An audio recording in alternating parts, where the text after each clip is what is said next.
किसी गांव में शिका और दिशा नाम की दो बहनें रहा करती थी।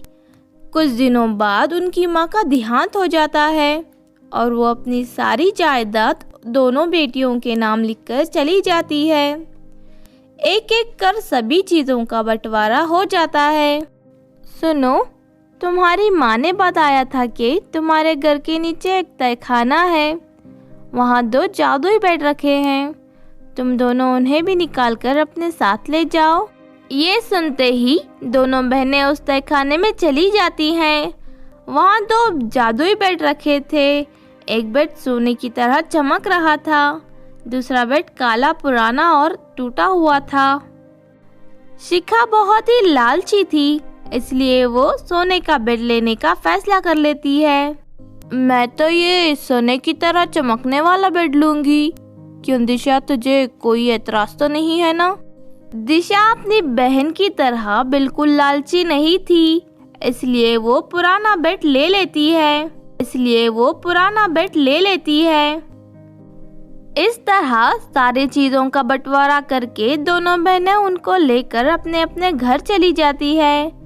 घर पहुंचते ही शिका अपने पति से कहती है, देखिए, मैंने बड़ी चालाकी से दिशा को बेवकूफ़ बनाकर अच्छी और महंगी चीज़ें अपने हिस्से में ले ली है।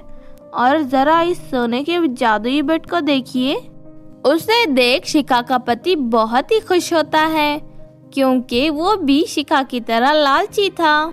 लेकिन जादुई बेड करता क्या है? मैं नहीं जानती, लेकिन कुछ ही दिनों में हमें पता चल जाएगा। दूसरी तरफ दिशा पुराने बेड को अपनी माँ की याद समझकर बेडरूम में रख लेती है। लेकिन उसी रात जब दिशा सो रही थी कि तभी अचानक वो बेड हवा में उड़ने लगता है और दिशा को एक पहाड़ी की चोटी पर ले जाता है। ये देख दिशा घबरा जाती है, लेकिन तभी उसे अपने सामने एक पोटली में ढेर सारे सोने के सिक्के दिखाई देते हैं। उसी वक्त उस जादुई पेड़ से आवाज आती है, दिशा बेटी, मैं एक जादुई बेड हूँ। ये सारे सोने के सिक्के तुम्हारे लिए हैं, क्योंकि तुम एक बहुत अच्छी और ईमानदार लड़की हो। चलो अब तुम इन्हें उठा लो। दिशा पोटली को उठा लेती है। उसके बाद वो जादुई बेड हवा में उड़ाते हुए दिशा को वापस अपने बेडरूम में पहुंचा देता है। दूसरी तरफ शिका का बेड पूरी तरह काला पड़ चुका था। अरे नहीं, ये क्या हो गया? मैंने तो सोचा था ये सोने का बेड है, लेकिन ये तो एक ही रात में कोयले की तरह काला बन चुका है।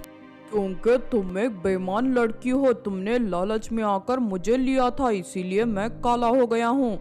मैं कभी तुम्हारी मदद नहीं करूँगा। ये सुनकर शिका को बहुत गुस्सा आता है, लेकिन वो चाहकर भी कुछ नहीं कर सकती थी। उधर दिशा रोज अपनी जादुई बेड पर उड़कर पहाड़ की चोटी से सोने के सिक्कों की पोटली लेकर आती है। इस तरह धीरे धीरे दिशा बहुत अमीर बन जाती है और अपने घर में एक से बढ़कर एक महंगी चीजें खरीद कर लाने लगती है। अरे, दिशा के पास इतने पैसे कहाँ से आ गए? इतनी सारी चीजें खरीद कर ला रही है। फिर एक रात शिखा अपने छत पर टहल रही थी कि तभी वो दिशा को उसके बेड में उड़ते हुए देख लेती है। अरे वाह, ये तो पुराना जादुई बेड है। उसके बाद शिखा दिशा के घर के पास जाकर अंदर टांग झांक करने लगती है। दिशा अपने कमरे में बैठकर सोने के सिक्के गिन रही थी। अच्छा, तो ये जादुई बेड की मदद से ये सोने के सिक्के लेकर आती है। काश मैंने इस बेड को ले लिया होता, तो आज ये सारे सोने के सिक्के मेरे होते। फिर एक दिन दिशा अपने पति के साथ किसी शादी में गई हुई थी कि तभी मौका देखकर शिका उसके घर में घुस जाती है। चल जादुई बेड, तो दिशा को जहाँ सोने के सिक्के धुलवाता है, मुझे भी वहाँ जाना है। इतना कहकर शिका उस जादुई बेड पर बैठ जाती है और वो बेड हवा में उड़ाता हुआ शिका को पहाड़ी की चोटी पर ले जाता है। तभी शिका को एक पोटली दिखाई देती है। लगता है इसी के अंदर सोने के सिक्के हैं।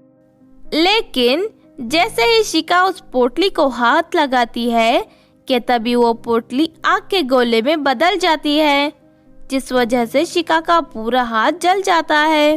अरे नहीं, मर गई रे, मेरा हाथ तो पूरी तरह जल गया। जादुई बेड ने मुझे धोखा दिया है। तेरी जैसी लालची और धोखेबाज लड़की के लिए यही सजा ठीक है। चल अब यहाँ से भाग जा, वरना तेरे हाथ के साथ साथ तेरा शरीर भी जल जाएगा। ये सुनकर शिका डर के वहां से भाग जाती है।